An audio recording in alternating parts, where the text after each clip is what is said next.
Welcome to another episode of Demystifying Gay Porn. My name is IK Grande, and if you watch gay porn, I've definitely helped you get off. And so has the gentleman that is my guest this week. He is a porn star. He is a content creator. He is the supreme of gay porn. Avatar, how are you? How you doing? It's been a minute, huh? It's been quite a minute. I've been trying to get you on for a minute. Yes. With the last time I saw you, I wasn't ready to shoot yet. And I think by the next time I saw you, I was ready to shoot, and it was all set up, and you're like, what the fuck? So I remember that, and I apologize. No. We came in due time. Yeah. So I have, I want to ask you a really quick question, because I've noticed this when we shoot together. Why do you hate my voice? I do not hate your voice. No, I'm just kidding. The only reason I say that is because one of our last times you're like, oh, you make me nervous. And I'm like, damn, is it me? So that's why I always try to stay away from I do this all the time though with shoots. I'll stay away from the models, give you guys your privacy and stuff. But today when I was like telling you, oh, okay, just give me 2 more minutes and then fuck till you come. And I was like, oh my God, did I do it again? Am I going to make him nervous? Oh yeah.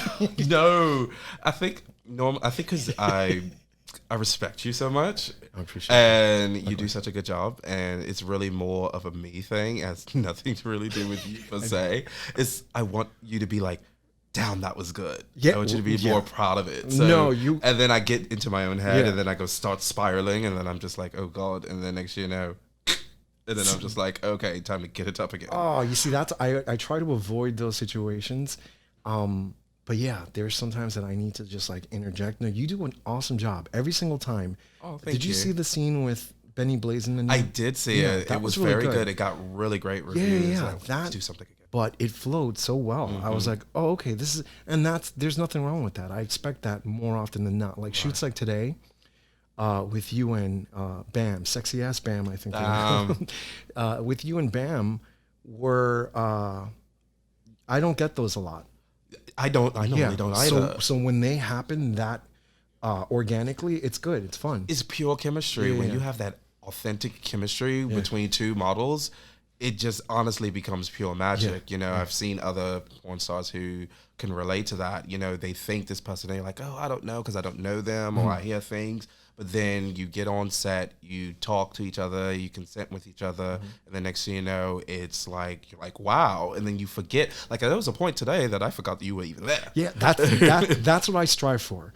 I try my hardest to just make it so that you guys are doing your thing and no one's paying attention to me. But then there are times where, I have to butt in. Right. And I hate that because sometimes, you can. But you have to do what you have to do. You have to be the director. Usually, being a creator and making my own content, you're always aware of your body. So if I'm getting straying away from it, like if I'm putting my hand over here and you're to my right, I need to make sure that I look at it, hit it once, and then I make sure I move an angle and make sure that you're very good at noticing where the camera is to get a good shot. And you're also, I don't know, I think that we've gotten to the point where we can work together. And when you need a little time, right before, I'm like, I'm gonna run in there right now. And you looked back for a second, I turned that camera on, we were good to go. Right. And I was like, good, that's kind of cool. It's unspoken, so that's always, I guess that's what you mean by being the supreme of gay porn. Yes. Where does the supreme come from? Well, of course, if anyone loves American Horror Story, everyone loved, there was this third season, American Horror Story Coven. Season 3, where it was the witches, and there was always the one Fiona Good who was the supreme witch or whatnot. So I don't know. I think it was August Alexander, I believe it was, and Michael Martinez. I was hanging out with them in LA, and then we were just talking about it, and then someone just said, yes, supreme, and it just stuck. And then now everyone hates it when I'm like, I'm like, tell them something, and they're like, I'm like, do you know who I am? And they're like, who? I'm like, I'm the fucking supreme. Literally, that's who I am. I just like to help out everyone, I like pretend like we're in a coven, because as being, in porn, we are a family, especially doing gay porn. We need to lift each other up and make sure that we take care of one another. So we are a covenant, especially being black, gay, and doing porn is even a smaller coven space. Yeah. And we do need to make sure, a person of color, we definitely need to help out and do whatever we can. So I feel like, I try to befriend everyone, help anyone out, and I'm the supreme of the coven. I'm the head witch, the head bitch in charge. When did you start your career in porn? It's little hard to say, I guess, because I really never was mainstream. I've never done too much studio porn. I've done maybe a few scenes here and there, like maybe I think close to 10.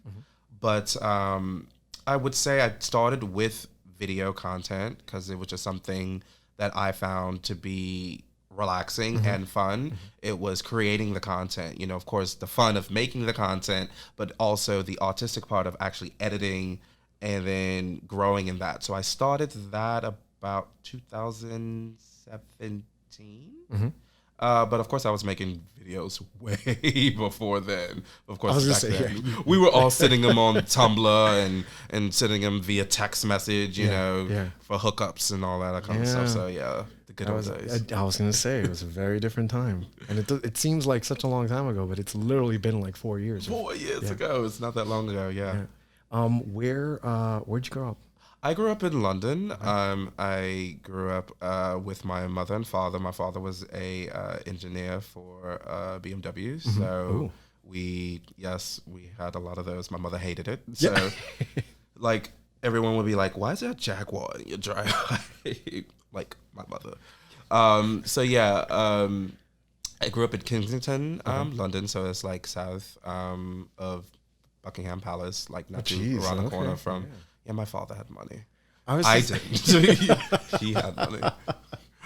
But it was very interesting. So, like, literally, I would come and visit the States. My mother was from the States, so we would visit during when everyone was in school. We would try to come in the summer because our school system is completely different over there than over here. And then I moved to the States when I was 17. So it was my final year of high school, technically college. I started high school and college in the same year. And I finished early in college, and then I just stayed here. I want to go back, but the money over there is crap. Yeah. Where did you move when you came here? Was it? I moved to New Orleans. Okay. I was living in New Orleans with my mother, and that's where I got fat. That's where anybody could get fat. Anyone gets fat, but learn how to cook. So I definitely love doing that. Then I moved to Atlanta, lived there for like 7 years. Really found myself. Atlanta literally hit you in the face and found out who I was meant to be. And then I moved to Florida with my ex-fiance. And then that's where I truly found out what it is that I want and come to terms of what that was and who I am as, a human being. And then I moved to New York about to be 4 years ago. Okay. Which place do you like most? Florida. I do like Florida. I hate the people. Sorry, people of Florida. it's an ongoing theme. The people there are total wankers. But I love the atmosphere. I go to places and enjoy the atmosphere. It has nothing to do with people. I just love the beach, the weather, just going outside. I just get a sense of energy. So it's sometimes boring because you're really hard to make friends in Florida, but I just feel that's my best happy place. I like Florida. I like Florida in 2-day, 3-day spurts. Sure, yeah. I have a lot of family that lives there because of the Cuban American communities. Yes. And I spent way too much time there working on a project, and then it got to the point where I would literally go for a day and then get on the flight like in the middle of the night and just leave. Yeah, that's how I feel about New Orleans. Really? That's so funny. I guess because you've been there, you grew up there, but I have so much fun. in New Orleans? Well, of the course, last couple of times. yeah, alcohol and food, of course. Yeah, Bourbon Street, get you a hand grenade or what is that? A hurricane, A hurricane. beignet, and and the real Popeyes. But Not the fake one. oh my God, yeah, the Popeyes over there is Completely amazing. different. We would go. I've gone during Southern Decadence. I've gone on other times, but it seems like when we go for Southern Decadence, it's very hot, very humid, and you can only eat once a day. Pretty much. Because if you get so full and then you walk around with all that humidity and you're just like, oh, you feel so gross, but the food is so good. Yeah, it's something in there. Like literally, I even notice even when my mother cooks food down there, I eat usually around once a day, or maybe twice because I'm a fat kid. So like I go there and hit up regular fast food places because I know my mother's gonna cook whatever, and I'm gonna have her cook the whole thing, freeze it, put it in coolers, put it on the plane back home.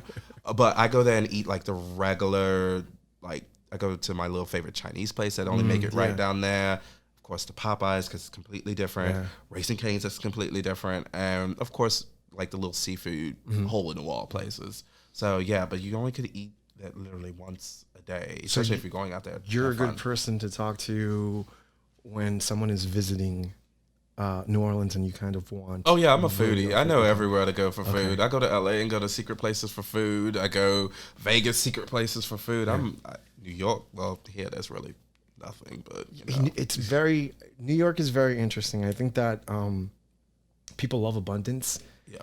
But this is too much, man. Fucking, you can't... I'm one of those people that sticks to my regulars, like my regular places and stuff. I'll try new stuff, but fuck, there's too much new stuff. Too much new stuff. And you're like, dude, give me the old faithful. Like, make it the way that I got it the last time when I came here to get it.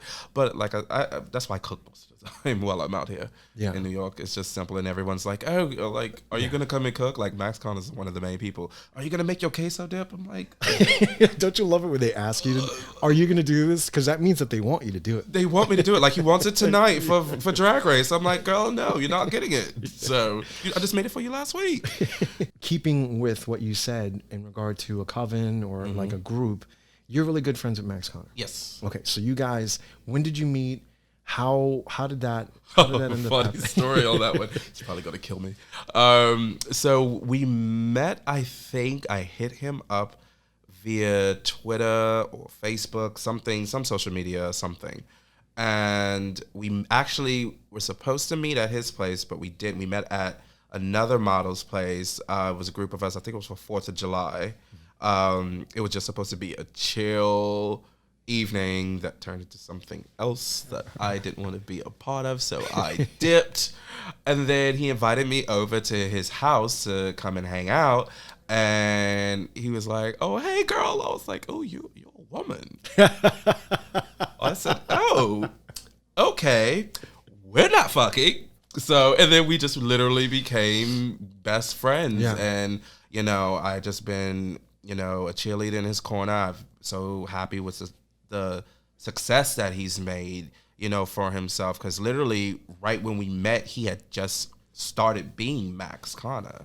And just the level and the awards and just the rising star that he's done. And now he's extending his, his knowledge with others by doing, House of Connor, helping, models of color, because there is no representation out there for anyone who's in trying to get in the industry, because everyone normally who is a person of color automatically thinks porn is wrong because we're taught it's oh, that's something you do if you're on your lowest of low, or you will never make any money out of it, you will never make a career out of it.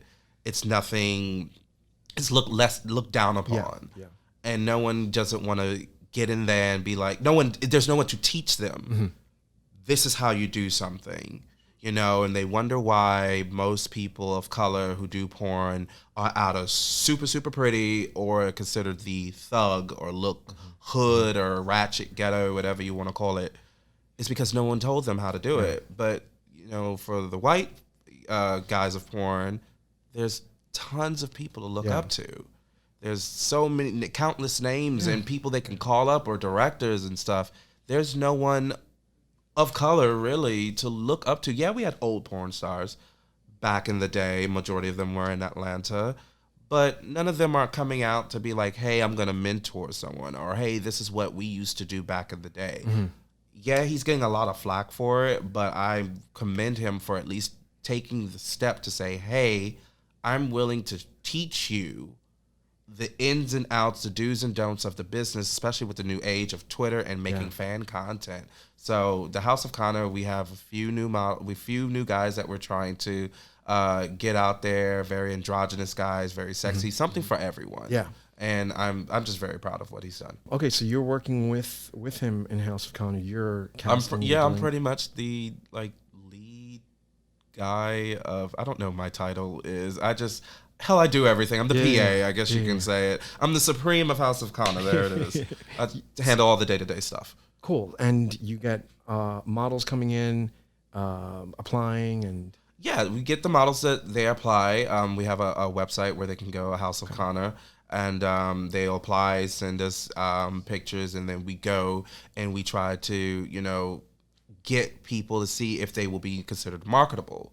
People get confused that just because they're black, that we automatically need to say, oh, you're black, we need to put you in porn. It does not work that way. It's the same thing, with anybody else or any other race. You have to have, as I say, at least 3 of the 5 things: body, face, ass, dick, or honestly, some type of niche. Okay. Like something that separates you from someone else. If you have at least 3 of those 5 things, you can do something for yourself. It's just you have to find out what that something is. What would you bring to an audience member, to a subscriber? What would you bring on set that, Joe Smo next to you is doing the same thing? And that's, trying to pick that out is very difficult. But we also try to be, lenient with folks. We're starting to do classes soon, workshops. Oh, wow, okay. To show people how to do their Twitter. Yeah. So it's not always about subscribers. It's about, building a brand, because everyone thinks, oh, I can just start an OnlyFans and make money. Yeah, you'll make $50 maybe the first week or so, but are you going to brand yourself, especially if you're putting yourself out there for the world to see? Branding is a thing. Do more than just take a photo in a dirty mirror, properly angle yourself, learn about lighting, contrasting. If some people like, oh, I'm too big, they won't like me. That is total bullcrap. There's so many people out here who are very big guys who have more followers than me.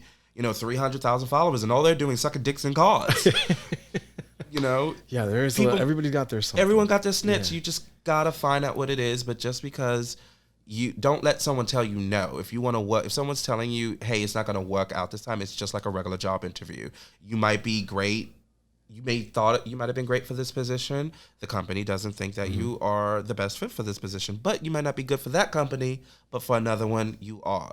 Build on it, work on it, come back and try again. Have you experienced any negative, have you had any negative experiences with certain studios or? Oh, absolutely. Yeah. Well, yes. I it's funny because, well, it's not funny, but I asked that question to any black model that comes through or any Latin model, but it's usually more black models, and they can always have a story about something. Every time. If it's not from my own story, from others as well, I do come off, very professional when I go on set.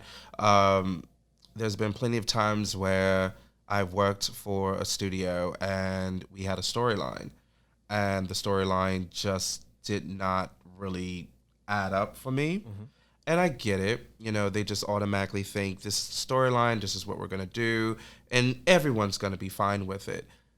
It just doesn't connect when you do certain things with black performers.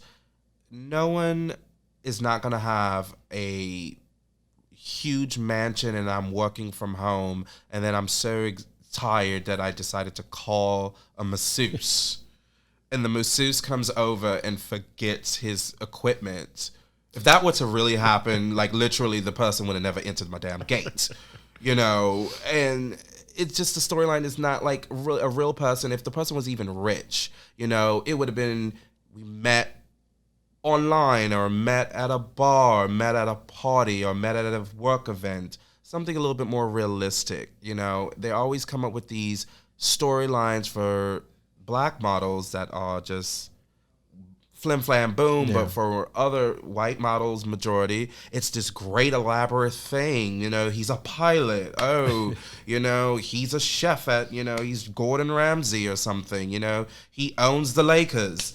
It's always something grandiose for them, but it's like trickled down for any person of color.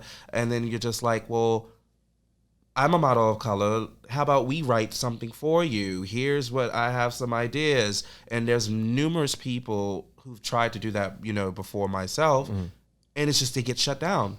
It doesn't reach up. It doesn't get past the director, or it doesn't get to make it to the owner. And then they're wondering why no one cares for the website, because you guys are not listening. It's almost like they can't wrap it around their own heads that this can happen. Right. And we see it all the time. You know how you said the pilot. There's black pilots. Right. You know, and it's the idea that, you know, you can't. Oh well, would that be believable?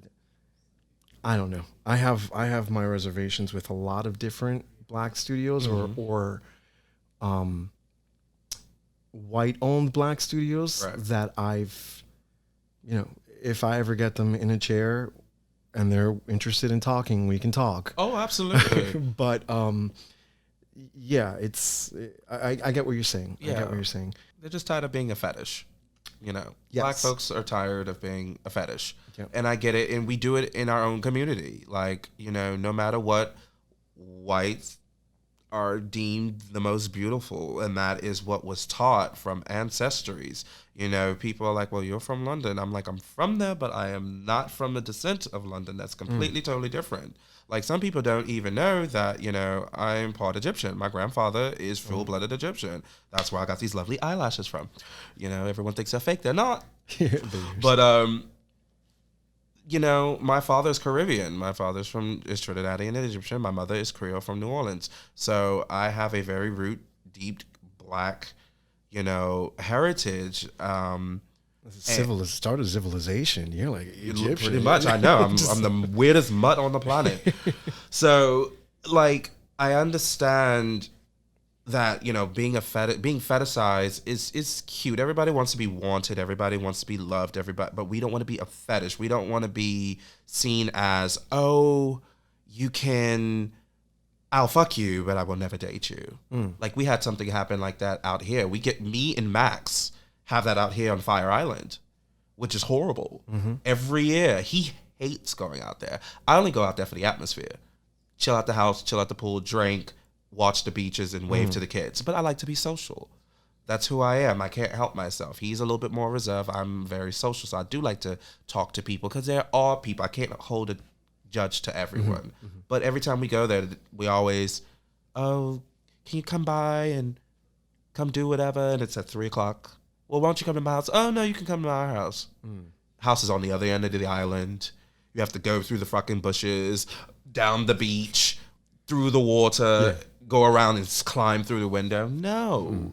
But if I was white, I'd walk through the front door. You want to introduce me to your friends. You'd be like, oh my God, stay over. We're having dinner. You want to come? Oh, we're going to do this. But when you're black, it's like, oh, yeah, you're black. Isn't that crazy? How it's still that way. Yeah. You know? But hey, you're missing out on some good dick, though. Yeah. What? And I thank you so much for bringing that up. I had a listener, and he mentioned, I forgot what model I was speaking to now, but we brought up. Actually, it was Dylan Diaz. Oh, Dylan, yes. Yeah, Dylan. Love Dylan. Yeah, Dylan and I were talking, and we were just talking about he's Latin, but he identifies as black, right?